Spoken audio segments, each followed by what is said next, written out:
CTP মানে casual taxable person.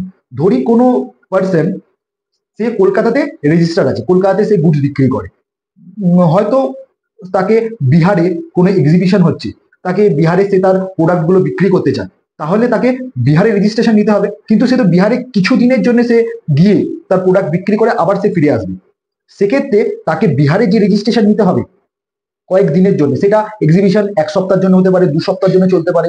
তো এই 1 সপ্তাহ বা 2 সপ্তাহ মধ্যে সে যে প্রোডাক্ট সেল করবে তার জন্য যে রেজিস্ট্রেশন বিহারে নিতে হবে, সেটাই হয়ে যাচ্ছে ক্যাজুয়াল ট্যাক্সেবল পার্সন রেজিস্ট্রেশন, মানে সিটিপি রেজিস্ট্রেশন তাকে করতে হবে। এর জন্য তাকে REG1 ফর্মটা ফিল আপ করতে হবে, রেজিস্ট্রেশন করতে হবে, এবং এর ভ্যালিড থাকে 90 ডেজ, 90 দিন অবধি সে বিজনেস করতে পারবে।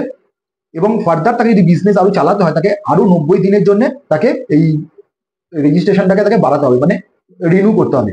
তার টোটাল 180 দিন তার রেজিস্ট্রেশনটা থাকছে, তাকে REG11 ফর্ম ফিল আপের মাধ্যমে তাকে রিনিউয়ালটা করতে হবে।